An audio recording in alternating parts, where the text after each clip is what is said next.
Hey guys, Thomas Cecilio Jr. here, aka Mustached. I'm here to review Kong Skull Island. So I don't remember when the previous King Kong movie came out, but this one seemed like I guess it was about time.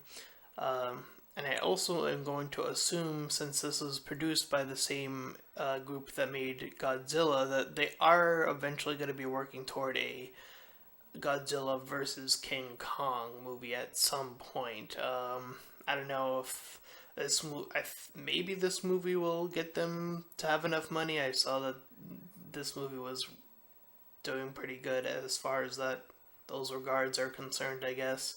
But anyways, enough of the whole stuff that I'm not really that interested in. It's time to talk about this movie. So Kong Skull Island is John Goodman plays this sort of uh, scientist, and he brings along a camera woman played by Bria Larson, and he gets a bunch of other individuals, including Tom Hiddleston's character, who's just sort of like this military assassin, I guess, or something along those lines, as long as Samuel L. Jackson's character, and he brings in a whole bunch of other soldiers. And of course, he has to say the line that he said in the original Jurassic Park, because he played the scientist in Jurassic Park, "Hold on to your butts," when he was in the helicopter. I thought that was a nice homage to that movie. So it is interesting to see Samuel Jackson here in this movie playing a completely different character, a marine type character. And when they arrive on Skull Island, when they discover it, which takes a little bit, I want to say, it takes a little bit. The pacing is a little bit slower, so I would caution that for this movie.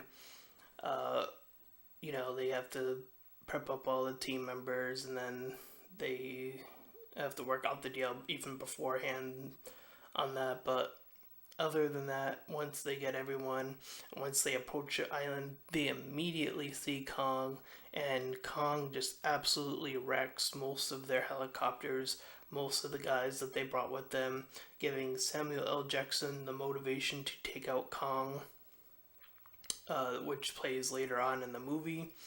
Uh, and along the way, they find John C. Reilly's character, who was there prior, and he had found a group of natives, I assume, who managed to take him in, I guess, and then he just sort of stayed around with them, and the others convince him that it's time to leave. But along the way, there are other creatures that inhabit the island. There are like these flying creatures, there are like these bug creatures, there are like these snake lizard type creatures, and those ones happen to be the bigger threats. There are these smaller ones that take out some of the other people that manage to make it out when the helicopters go down. Um, and along the way, we see these characters that I mentioned, or the actors at least that play them. They keep, they're like more or less the main characters. So of course, they're gonna make it out. I thought the acting was okay. I thought the characters of Samuel Jackson, from sort of being the good guy and then sort of shifting into like he could be a bad guy, but I mean he did get wrecked by King Kong, and that sort of led to that. But John C. Reilly's character was also pretty fascinating, with the whole being there before, being on this island the entire time, not knowing what the rest of the world had been up to for a certain amount of time. Tom Hiddleston's character was sort of this pretty generic main character that just serves the purpose of like, oh, we gotta team up with Kong or whatever. I don't think that was really 100% necessary, even though it still led to some pretty cool stuff at the end.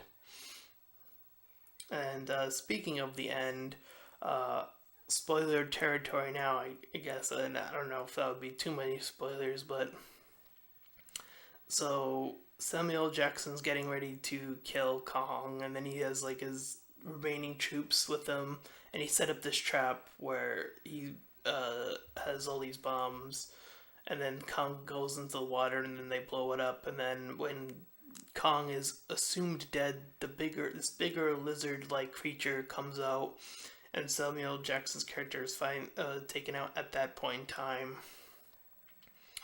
and the rest of the group run away as Kong gets restored. I guess. Does he have a healing factor? Because he looked pretty like messed up after that explosion. I couldn't tell all the way, but because he was lying down, so I don't know. Anyway, but they end up fleeing, and then they see the battle between this large lizard-like creature and Kong, and it's a pretty epic battle. I would say it takes up about the last 10 to 15-ish minutes of the movie, and boy was that worth it. I mean, Kong isn't in this movie too much, not as much as I would say probably even less than Godzilla in his movie. Since I did compare it to Godzilla at one point, I think. But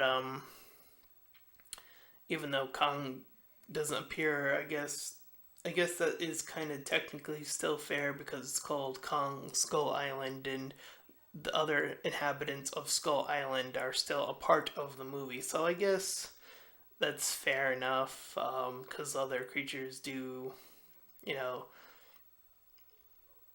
take charge and kill some other people while they're at it. But the last fight was definitely worth it, I think. And I can definitely tell that that fight in particular was building up. If they are going to do King Kong versus Godzilla, which again, since this was produced by the people that made Godzilla, I feel like that's the next step. So we'll see. Hopefully that is the case. I look forward to it if that ever does come around. But until that time, that is my review of Kong Skull Island. I would give this movie a solid 7 out of 10.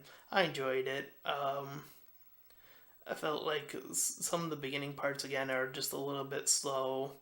But once it gets into it, it really gets into it. And especially that last 10 minutes really solidifies Kong as a beast.